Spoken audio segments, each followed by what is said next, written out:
Amadas irmãs, amados irmãos, que esta noite seja de entendimento, compreensão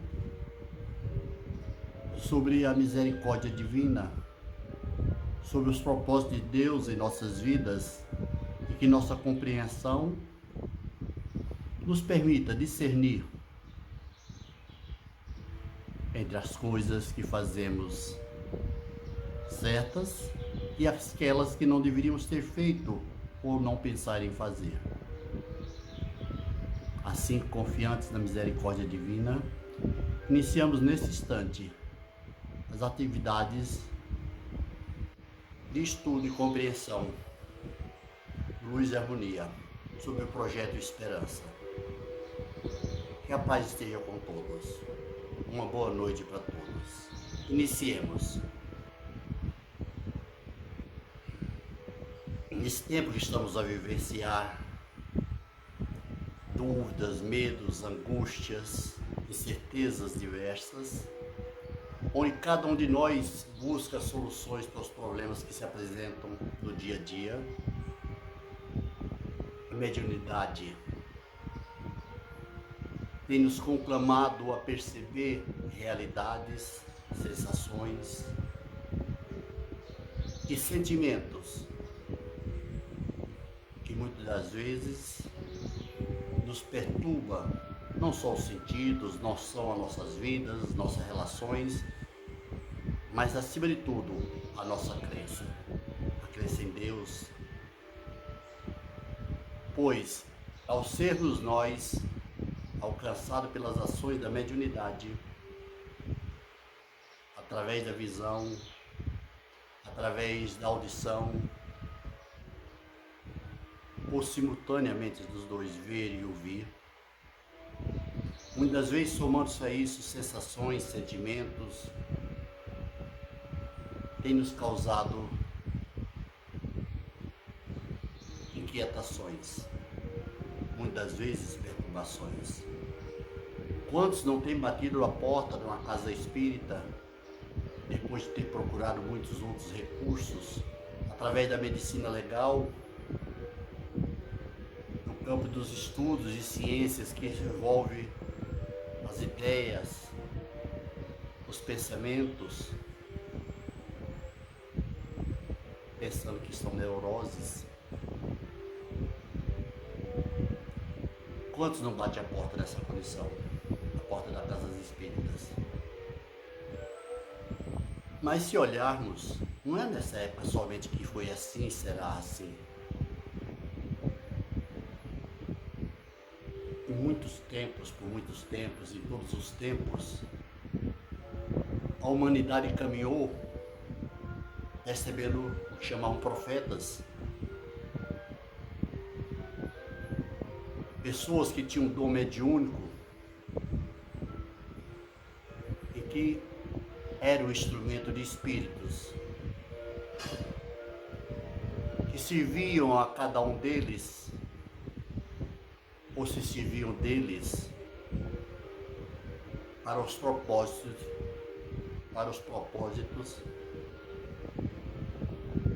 de elevação de um povo, ensinamentos diversos, ou até responder a perguntas fúteis,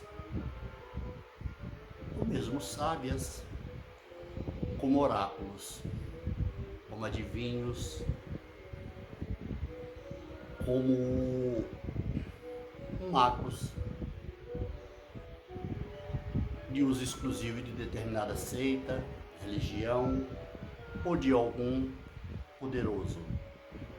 Toda a vida houve isso.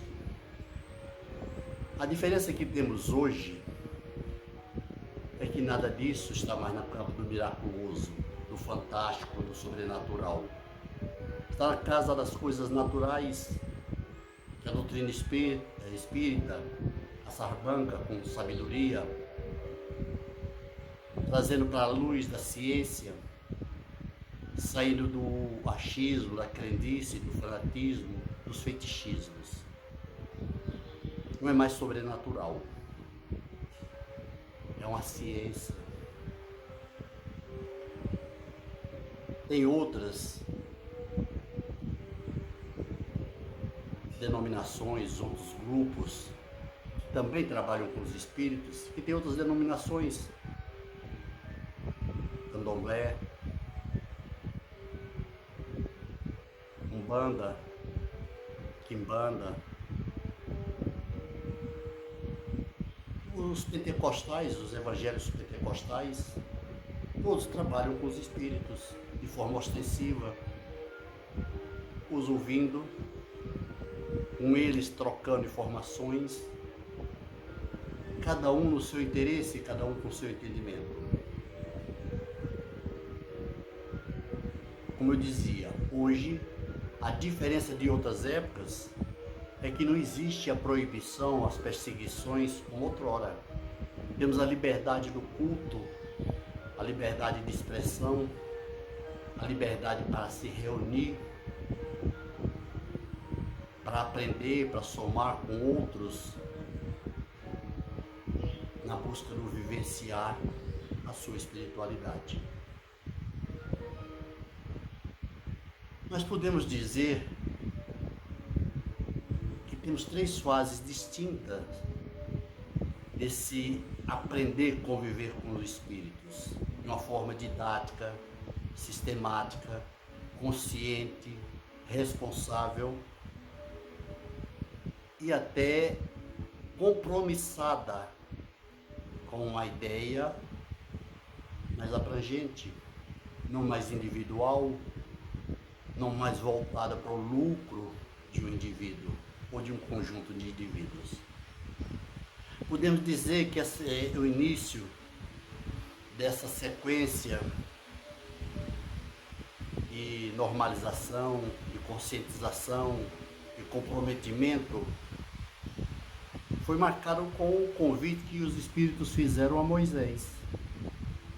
Ele já com 40 anos afastado do Egito, somando então por volta de 80 anos de vida, é convidado a ser porta-voz, prestar sua boca a um espírito que iria tratar com o faraó a libertação dos escravos egípcios, principalmente dos hebreus, ou exclusivamente dos hebreus.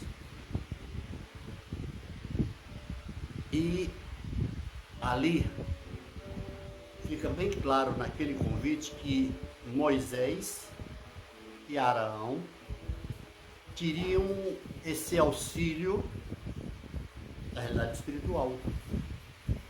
Em suas conversas com o faraó, no trato com ele, haveria a intervenção do Espírito, quando nas suas bocas, palavras. Passado o tempo, com o advento de Jesus, iríamos percebê-lo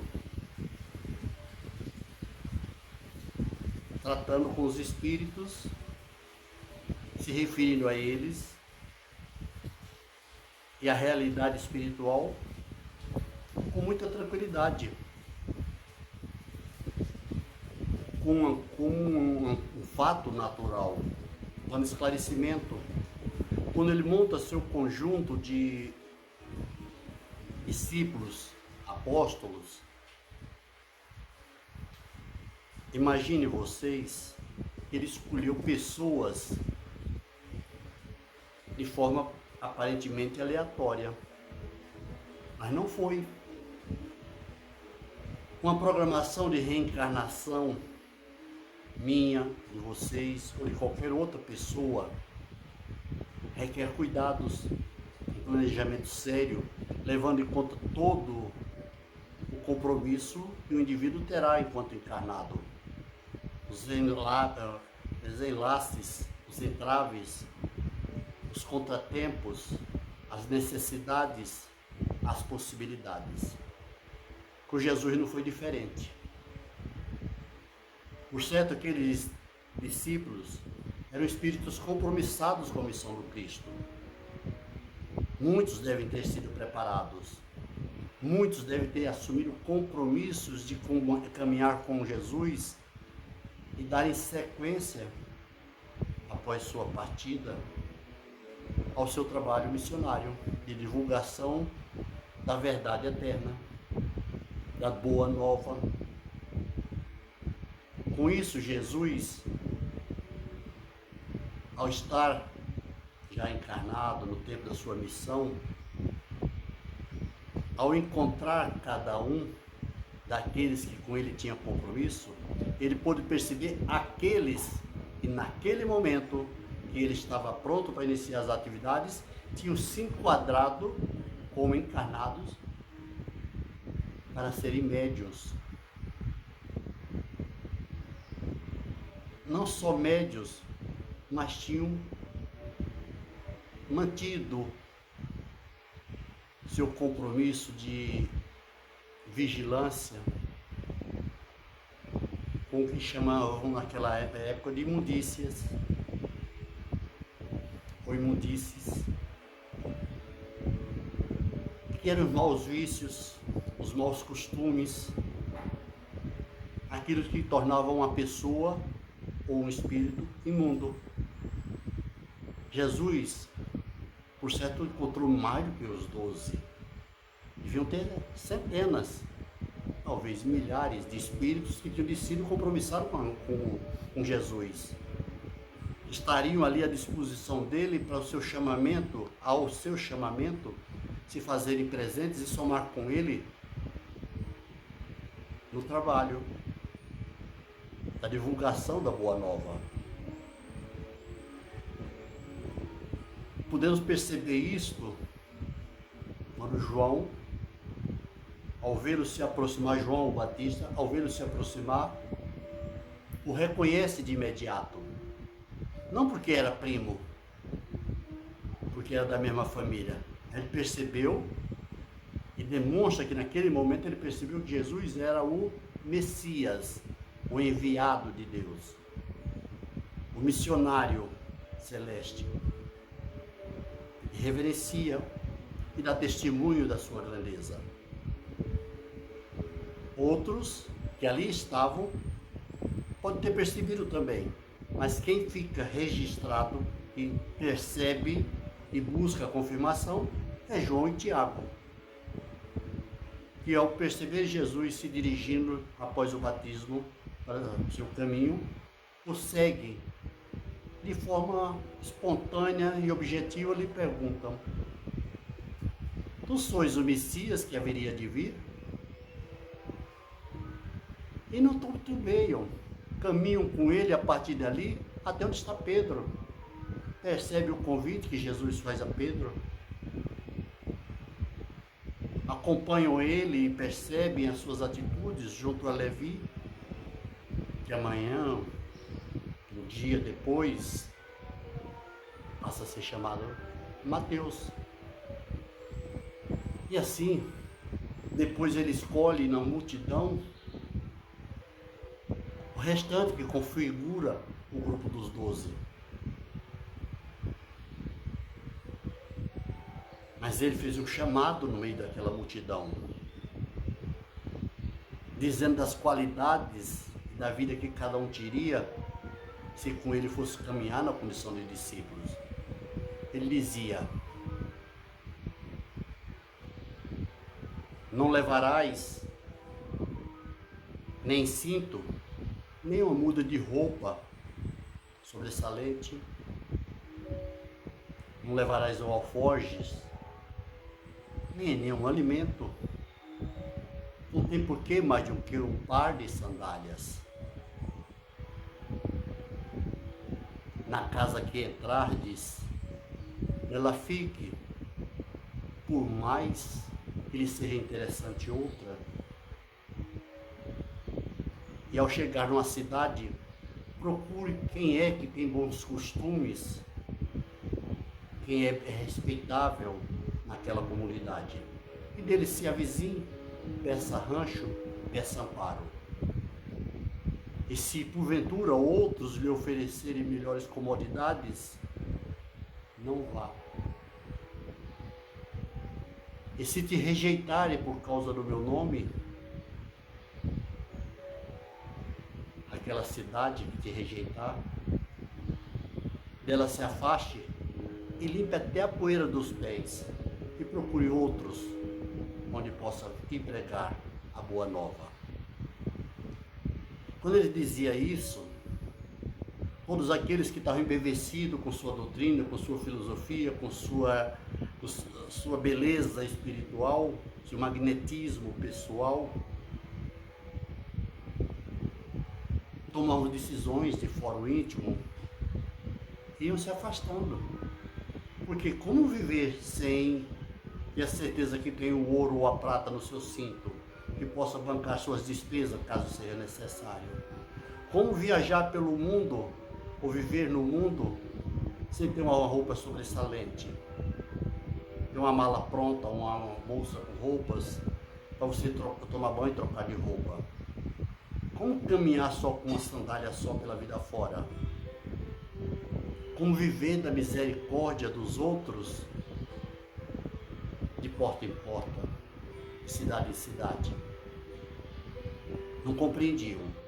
E aí automaticamente fizeram suas seleções. Não era aquilo que eles queriam. Ora, aí é que eu pergunto, será que essas pessoas não eram espíritos que ao reencarnaram cheios de boa vontade, se sentindo compromissados com Cristo e confiantes que eles se apresentariam e trabalhariam em plenitude de boa vontade? Mas por certo, encarnados, os interesses da carne os corromperam em seus propósitos. Jesus escolheu 12. E esses 12, ele os treinou enquanto médium, os preparou, os qualificou, cuidou para que eles conhecessem e vivenciassem várias experiências, por certo, muitas delas mediúnicas. Eles, por certo, ouviram espíritos, sentiram os espíritos, conviveram com os espíritos, tendo com eles contato mediúnico. Nós sabemos que Pedro, João e Tiago eram médiuns desde o princípio. Os outros, como muitos de nós, passou por um processo de adestramento, de qualificação, de compreensão das leis, de vivenciar as experiências, observando e vendo os outros nos seus comportamentos mediúnicos. Vamos perceber, completados 3 anos, Jesus já tendo desencarnado ou ressuscitado, se apresentando a eles na estrada de Damasco, caminhando com eles sem ser reconhecido de imediato e se apresentando como eles o conheciam, onde eles estavam reunidos. E ali, por mais 40 dias, num treinamento intensivo, ele os preparou enquanto médios, não mais só, por certo, na parte teórica, mas sim na parte da atividade mediúnica. Chegado o dia de Pentecostes, eles puderam, em conjunto, simultaneamente, deixar espíritos através de suas bocas falarem, e falaram em vários idiomas, sendo eles da mesma origem, com a mesma linguagem comum, sem maiores experiências com outras línguas. Falaram e chamaram a atenção de todos. Era o batismo real do Espírito. Naquele dia, naquele momento, naquele dia de Pentecoste, estava iniciadas as atividades mediúnicas, definidas, orientadas com propósitos conscientes, já formada por grupo de pessoas compromissadas na realidade espiritual, interesses espirituais superiores, não mais compromissos com os interesses dos encarnados, de seitas, religiões, poderosos. Não, o compromisso era dos reencarnantes com os espíritos superiores, no propósito de educar socorrer, esclarecer a humanidade.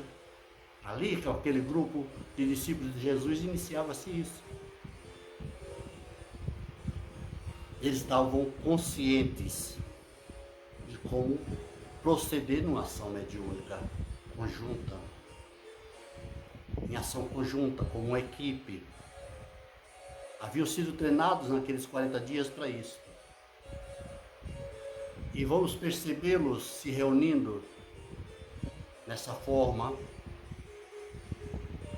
que a Bíblia chama de igreja, mas era uma reunião mediúnica, com vários propósitos, muito aos moldes das de hoje, das casas de espíritas de hoje.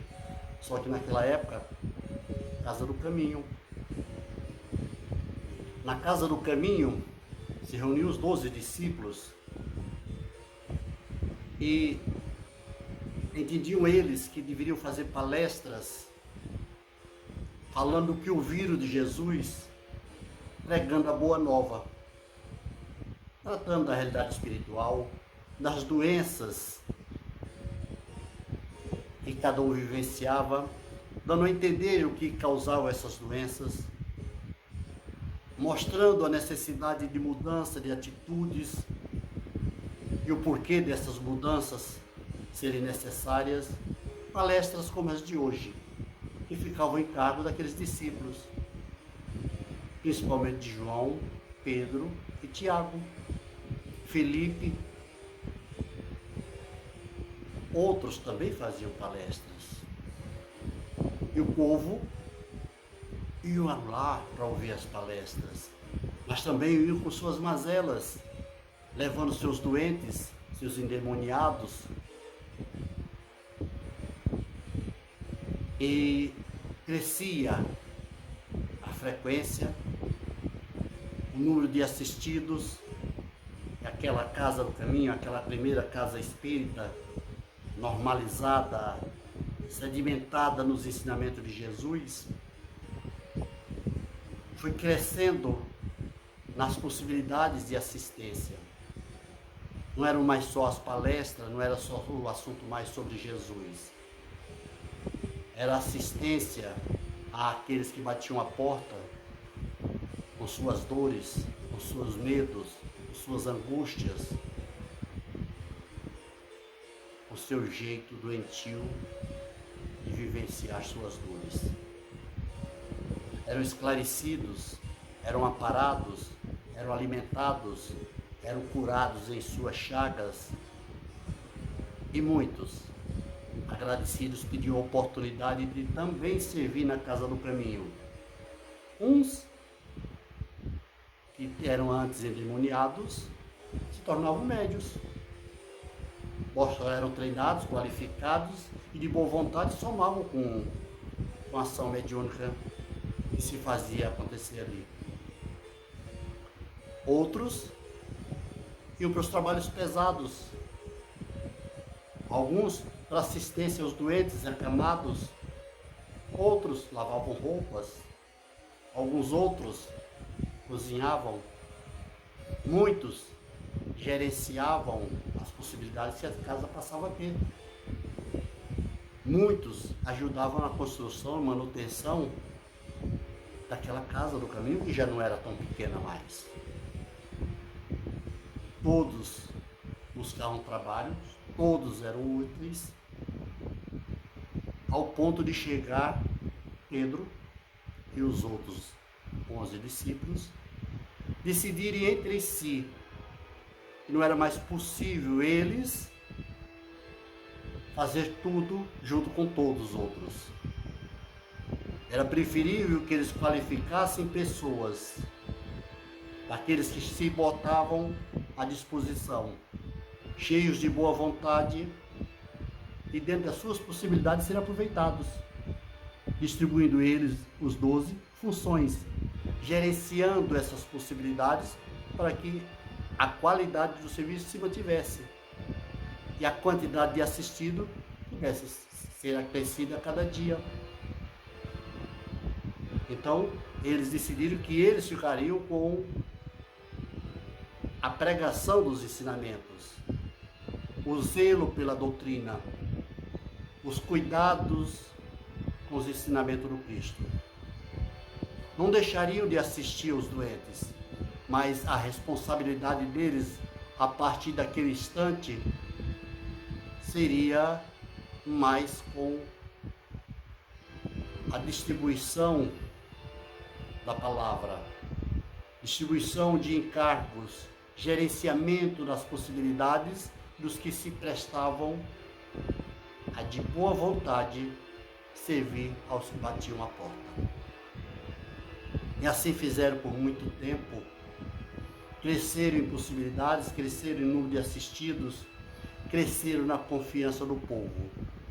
Convertiam a muitos, não só pelos efeitos físicos que produziam de cura, mas sobretudo pelas ideias que emanavam, pelos exemplos que edificavam através de suas atitudes, tornando todos aqueles que ali batiam a porta desejosos de encontrarem aquela paz, vivenciarem aquela verdade, estarem coerentes com aquela boa nova. Isso, somado às atividades de nosso irmão Paulo, junto aos gentios, nosso irmão Bernabé, Timóteo, João de Marco, Timóteo e muitos outros, a palavra começou a ser pregada em vários cantos do mundo então conhecido. Multiplicavam-se as igrejas, isso é, as casas espíritas, aos moldes da Casa do Caminho, onde estava Pedro, João e Tiago, Felipe e os outros. O próprio Paulo, em suas dúvidas, retornava à Casa do Caminho, confabulava com Pedro, João, Tiago e os outros e decidiam qual seria o norte que dariam às outras igrejas. E formavam assim novos multiplicadores, novos pontos de divulgação da Boa Nova. Passado o tempo, estando nós hoje, há 20 séculos desses eventos, vamos perceber que aquela Boa Nova era boa, mas não era tão nova. Sócrates e seu discípulo Platão já tinham tratado desse assunto 600 anos antes. Mas as pessoas não deram a devida importância. Na nova didática, no novo mecanismo de trabalho implementado por Jesus, haveria de prosperar. Mas nós homens, chegado por volta dos anos 300 e pouco, dadas as perseguições que se faziam aos cristãos de então, procuramos do nosso jeito acomodar nossas necessidades acima de qualquer outro interesse. O interesse espiritual era esquecido e poucos perseveravam na fé, nas reuniões, nos moldes da Casa do Caminho. Haviam as perseguições, haviam as traições, e a dúvida e o medo se instalou nos corações de muitos. Foi quando veio a proposta da unificação e adotação do cristianismo, não eram mais os moldes do Cristo, para uma adaptação e uma convivência harmônica junto com os romanos. Nessa mudança, aquilo que era a Casa do Caminho, os moldes que Jesus tinha deixado,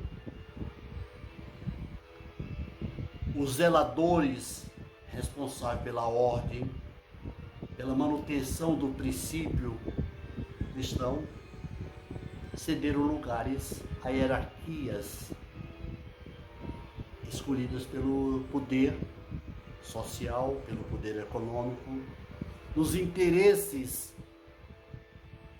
da paz do indivíduo ou dos indivíduos que fizessem parte daquela elite. Ora, o cristianismo, se assim quisermos chamá-lo, ele não nasceu para acomodar interesses, mas para despertar o interesse do espírito reencarnado ou encarnado na vida espiritual, na vida eterna, na vida que não acaba, e não na vida que terminaria com o corpo. Mas aí, quando houve esse acordo, a proposta passou a prevalecer não mais a do Cristo, mas a dos indivíduos que queriam a paz. Poder se reunir em aberto, com vestimentas especiais, com hierarquia, com regalias, sem terem que prestar contas dos seus cuidados.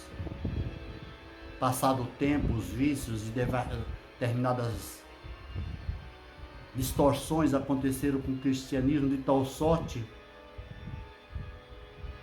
que nós vamos encontrar nosso irmão Maomé por volta do ano 600 depois de Cristo, se apresentando entre nós como missionário, com o propósito de renovar e corrigir as distorções que estavam sendo inseridas no cristianismo.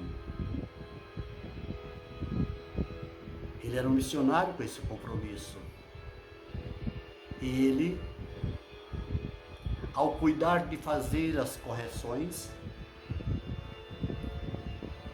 envolvido também como homens, e eu não vou entrar em detalhes,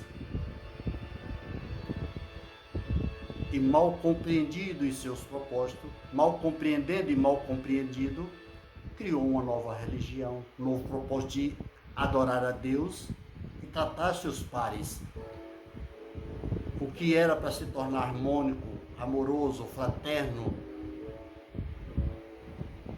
se tornou motivo de discórdia, de perseguições, de confusões pelos anos que viriam.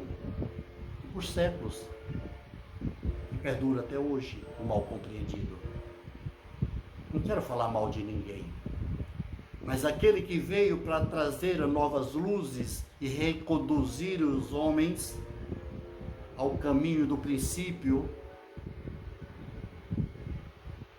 dos ensinamentos do Cristo, da Boa Nova, criou um novo modo de ver os ensinamentos do Cristo e se manteve apegado aos velhos conceitos, criando novas lógicas baseadas em seus entendimentos. Pois bem, por volta do ano de 1200, 600 anos após Moisés, 1200 anos depois do Cristo, nos chega Francisco de Assis. E ele percebe que tinha um compromisso diferenciado. Busca ele pôr em prática seus compromissos. Junto a ele se aproximam novamente vários espíritos encarnados ou reencarnados, imbuídos de boa vontade, que queriam naquele momento fazer a renovação, reconduzir a igreja cristã aos princípios da ideia do Cristo. Não mais as imagens, não mais o luxo, a riqueza, as pompas, as hierarquias, o luxo das vestes, as mesas falsas. Era uma revolução sobre os princípios que até então estavam instalados, a igreja estava distorcida, o propósito não era mais o mesmo. Poucos compreenderam o Francisco. Poucos entenderam aquele seu jeito de professar sua fé e de viver sua vida um voto de pobreza, não de castidade, um voto de pobreza. A castidade ele escolheu de boa vontade, mas a pobreza Ele se impôs. Ele entendeu que não era necessário a sua missão.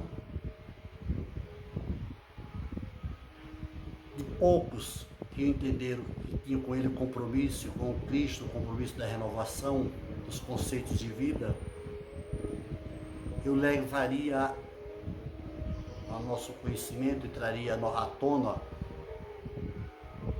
o nome do nosso irmão Antônio de Pádua, que se move pelas estradas afora, já pregando e já fazendo o que chamavam de milagres, porque ele estava cheio da graça.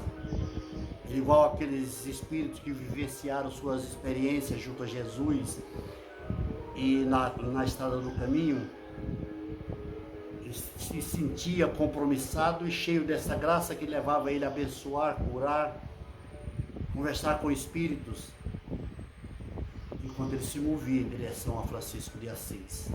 Ele não foi só de viagem, de passeio, ele foi trabalhando já sabendo o que estava fazendo.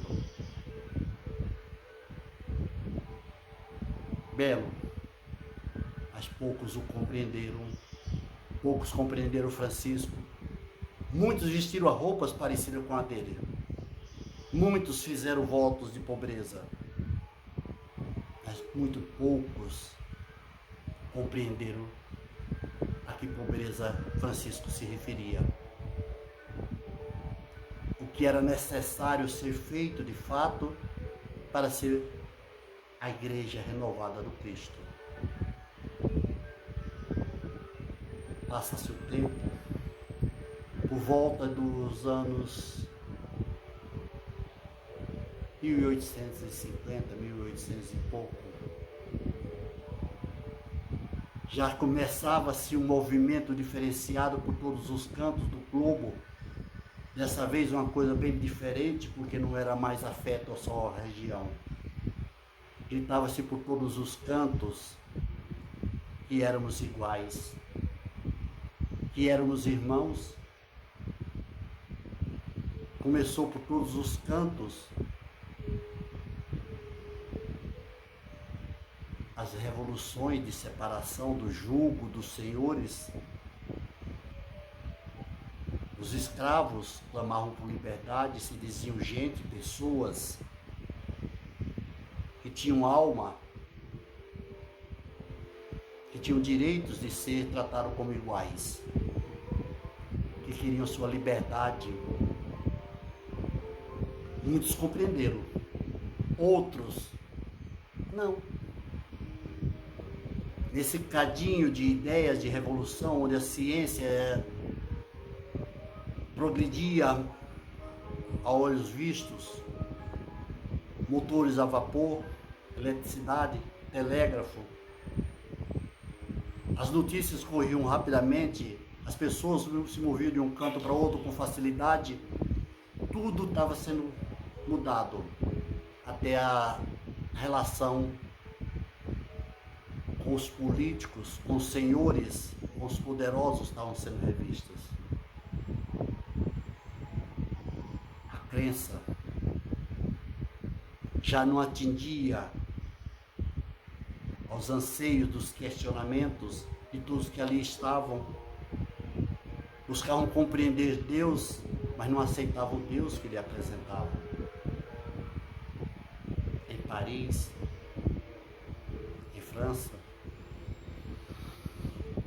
o movimento, como em várias outras partes, não era só de renovação social, da composição da hierarquia, não era só a relação do homem com o trabalho, com a riqueza que estava sendo questionada, não era só os religiosos que estavam sendo chamados a rever seus conceitos de divindade, de poder, de senhores das palavras sobre a vida e a morte. Havia um levante que passava para muitos desapercebido. Eram os espíritos falando agora em todos os cantos, através de várias pessoas, crianças, jovens, senhoras. Mas o movimento que começou a marcar e chamar a atenção não foram eles falando às pessoas com esses eventos. Consideravam que eram loucos. A igreja da época, a igreja católica da época, queimou a muitos, condenou a muitos a vários suplícios. Muitos foram encarcerados para tratamento como loucos. Muitos tratamentos foram criados para cuidar dos médios daquela época que foram considerados loucos. Estudou-se e procurou-se conhecer o que levava as pessoas até aquilo. E hoje tem ciências que são baseadas nessa loucura daquela época, que perdurou até o princípio do século XX. E nunca tratavam com espíritos. E até hoje não perceberam que aqueles fundadores dessas ciências do psique, das ideias, do comportamento psicológico, tinha a ver com espíritos. Mas eles estavam falando, pululando por todos os cantos. Mas havia gestores disso aí, que tinham um projeto maior, dando sequência ao que fizeram com Sócrates, com o advento de Jesus, com a passagem de Maomé, com a sequência de Francisco de Assis, e aí nos chega Kardec, que, como qualquer outro daquela época, que tivesse certa condição, certa reputação, frequentava os salões nas matinais, nos matinês, nos saraus, onde bons músicos, bons poetas, bons artistas se apresentavam. Que era a diversão, era o lazer.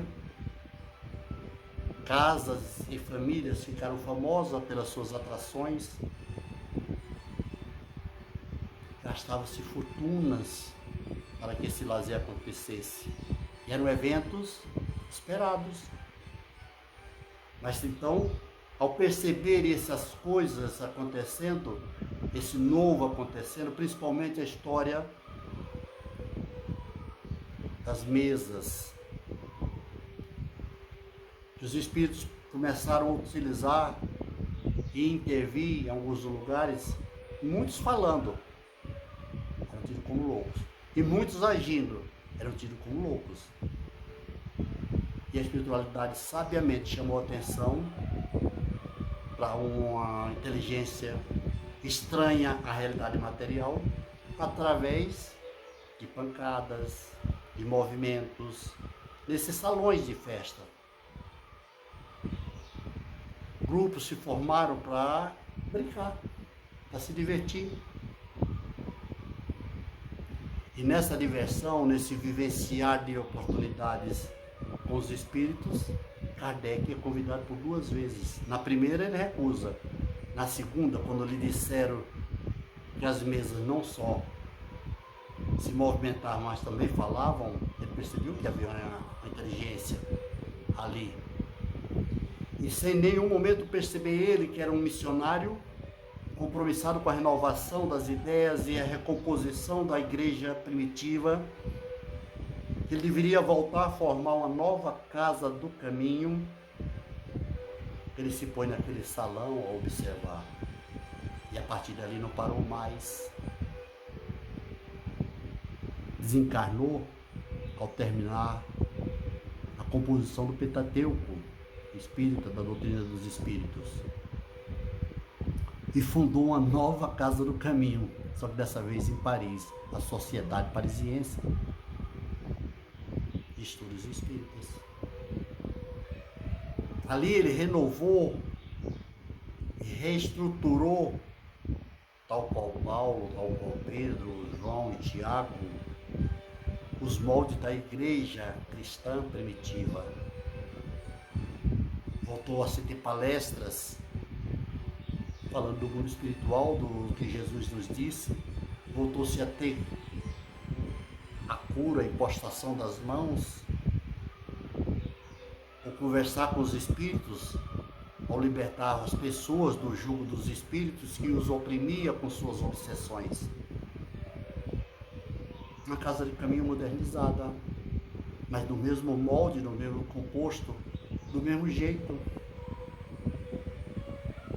A Revolução Francesa, a queda da Bastilha, a queda do sistema clerical que então existia, os padres e os seus conceitos, a Inquisição, tudo isso foi revisto e foi numa rapidez muito grande, recomposto em novas bases, com novos valores, com novos limites.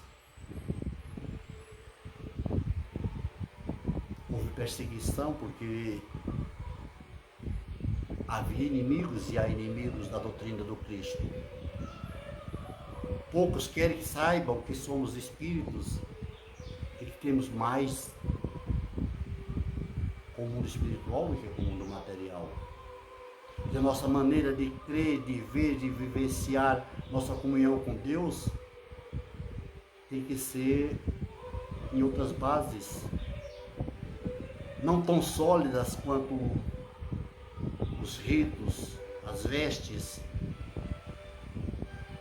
e as oferendas, mas baseado numa crença sábia, consciente, avalizada pelo conhecimento das leis divinas, pelos ensinamentos do Cristo, pelas nossas observações e ensinamentos dos espíritos superiores.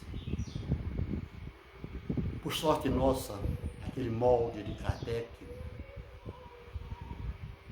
hoje se espalha pelo mundo. Tem vários lugares com muitas casas espíritas, mas nenhum lugar tantas casas espíritas quanto no Brasil. Hoje se fala de voltar a moldar, unificar a forma de fazer espiritismo. Hoje se volta a falar de criar um novo conceito de doutrina espírita. Eu diria, doutrina dos espíritas, não dos espíritos. Não tenho nada contra.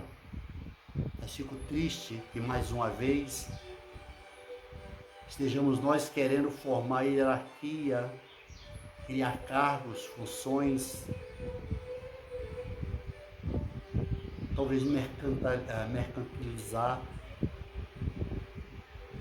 o trabalho e a convivência com os espíritos. Esquecer os moldes da Casa do Caminho, voltar a sermos nós, espíritos diferentes dos daquela época. No conceito de trabalhar com a mediunidade, no entrelace com os espíritos, na busca da compreensão, do discernimento das leis de Deus, e do socorro e amparo a todos nós, enquanto carentes da misericórdia divina. Nossas dores, medos, ansiedades, dúvidas, angústias, coisas da alma, coisas do corpo. A Casa Espírita tem esse compromisso. É um templo cristão, onde espíritos têm vez e voz, onde encarnados, compromissados têm que estar presentes, servindo de instrumento aos espíritos. E fazer isso de boa vontade, não esperando recompensa, não esperando ser agraciados com elogios, sabendo que terão dificuldades, poderão ser perseguidos, poderão até não ser compreendidos nem no seu próprio lar. Mas na Casa do Caminho, naquela época, que era muito mais difícil, as pessoas largavam tudo, vendiam tudo e compartilhavam entre si as possibilidades adquiridas através do que tinham apurado. E a todos só bastava servir. Não digo que façamos isso hoje, mas que tenhamos o compromisso. Fomos treinados, qualificados, não por Jesus, como aqueles daquela época. Talvez não tenhamos tido nem um Maomé para nos orientar, nem um Francisco de Assis para nos dar exemplo, nem um Kardec para nos esclarecer através de seus escritos. Mas temos todo um cabeçal de informações escritas que hoje nós temos, os livros estão à nossa disposição, os vídeos estão à nossa disposição, os espíritos estão conversando conosco com muito mais facilidade, médios não nos faltam, tem tantos e muitos ao nosso alcance. As casas espíritas estão precisando de médios, estão, mas muitos batem a porta e são rechaçados com cobranças diversas que os impedem de serem médios.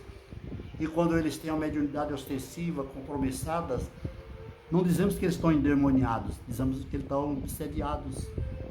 E não lhes damos a oportunidade de trabalhar a sua mediunidade, se qualificar como médios e se tornarem como outrora, e como deve ser hoje, trabalhadores da casa espírita. Seus anjos guardiões, os guardiões, espíritos protetores nossos, nos conduzem às casas espíritas, querem que a gente some nesse trabalho, sabe de nossas obrigações, mas esbarram em nossos interesses, ou nos interesses de algumas casas espíritas, e eu não estou denegrindo nenhuma, que não entendendo qual é o propósito de uma casa espírita, acha que ela é uma casa espírita, não percebe que ela é uma casa do caminho, uma igreja igual de aquelas que Paulo criou e prosperaram a partir do exemplo da casa do caminho. Nós somos sequência, não somos consequência dos nossos entendimentos, nós somos sequência do trabalho do Cristo. Não podemos trazer para a casa espírita as consequências do nosso entendimento distorcido, perturbado, quando os espíritos vão ser subjugados por nós, mesmo que a gente chame eles de superiores, vão determinar o que eles podem fazer ou não podem fazer, limitá-los nas suas expressões, nas suas ações, em vez de procurar compreender as leis que regem os fenômenos, dar curso ao aprendizado e trabalhar a oportunidade de com eles conviver em harmonia, aprendendo e sendo instrumentos de amor, em nome de Jesus. Nós hoje não morremos por sermos cristãos, não somos perseguidos por estarmos reunidos em nome do Cristo, trabalhando na doutrina dos Espíritos. Não somos chamados de bruxos, de feiticeiros, não tem a Inquisição que nos levará a fogueiras, não há mais motivos para temermos. Só a nossa vaidade, talvez, nossa pretensão de ficar livres das dores, das mazelas, merecer primazias, informações privilegiadas, ser mimado no nosso ego. Isso não é o propósito de uma casa espírita, de uma casa cristã. Devemos hoje, como outrora, à medida que forem surgindo os médios, sendo eles aqueles que batem a porta doentes ou afligidos por qualquer que seja a perturbação espiritual, reconfortados, conduzidos ao seu equilíbrio e, se tendo possibilidades mediúnicas, adestrados para o trabalho, providenciar trabalho para eles, como na Casa do Caminho faziam, colocá-los à disposição da misericórdia divina para que mais e mais sejam amparados nas oportunidades que a vida oferecer de servir, e providenciamos meios para que o serviço se faça através desses médios que batem a porta. Luz e Harmonia faz isso belamente. Luz e Harmonia faz isso, acolhe os doentes, acolhe os que batem a porta, os ouve, os ampara, os equilibra, os qualifica e os dá liberdade de cuidar de suas próprias vidas, ou de escolher e trabalhar com suas possibilidades e benefício de outros que também, por certo, irão bater a porta, se tornando esses multiplicadores, trabalhadores de ordem diversa, nas palestras, nas doutrinárias de educação mediúnica, nas coordenações de atividades, nas campanhas que se faz, campanha do quilo, campanha de arrecadação, campanha da sopa, nos trabalhos de educação da infância, da juventude, nos grupos de estudos, nos grupos de adestramento, nos trabalhos mediúnicos de todos os dias, na recepção, na limpeza, em tantas outras atividades onde as pessoas podem ser doutrinadores, palestrantes, ordenadores, médios de psicofonia, médios de cura, 1001 possibilidades se oferece a todos nós. E o Luz e Harmonia oferece isso. Não estou dizendo que é uma casa do caminho, né, que é perfeita. Tem suas dificuldades, nós temos nossas necessidades de adequação. Mas ali a gente vê a beleza, não da presença do Cristo em carne nos ensinando, mas dos Espíritos agindo em benefício de todos. Amigos, irmãos, a beleza da doutrina espírita é quando irmãos se reúnem em paz, com um propósito único, cumprindo isso que Jesus determinou. Onde estiver 2 ou mais reunidos em meu nome, ali estarei. E o Luz e Harmonia busca ser esta casa onde a gente se reúne para trabalharmos em benefício do outro, esclarecendo suas dúvidas, amparando em suas necessidades e o acolhendo como companheiro de jornada.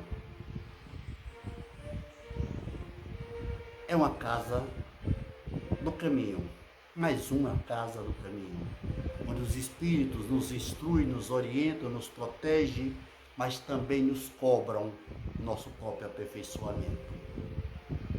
Com eles convivemos não numa proteção e não nos cobre o discernimento e nos cobre as decisões, as escolhas das nossas próprias vidas. É um lugar onde a cura também se dá, onde vi e percebi muitos saírem saudáveis, livres de suas mazelas físicas, equilibrados em suas ideias e sentimentos, reconfortados em suas dores, tranquilizados em suas esperanças. Sou grato a Deus pelo Luz e Harmonia, grato a Deus por vocês que a cada dia batem a porta e com os propósitos dos Espíritos somam no Luz e Harmonia. Não vamos chamar de casa do caminho. Luz e Harmonia, o nome já diz muito. Luz, discernimento, compreensão, amor, respeito mútuo.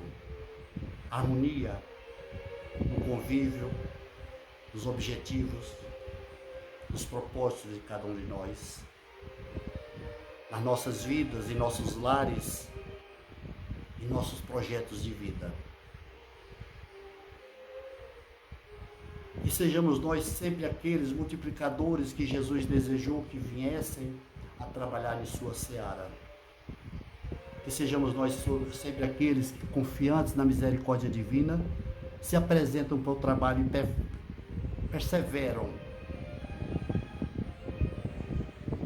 se impõem uma filosofia de respeito ao próximo, de companheirismo e de presença constante em suas obrigações assumidas.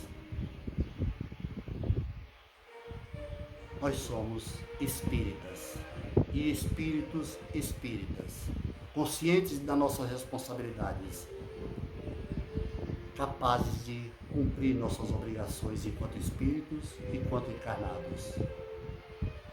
E na confiança na misericórdia divina e cientes de que a vida continuará sempre,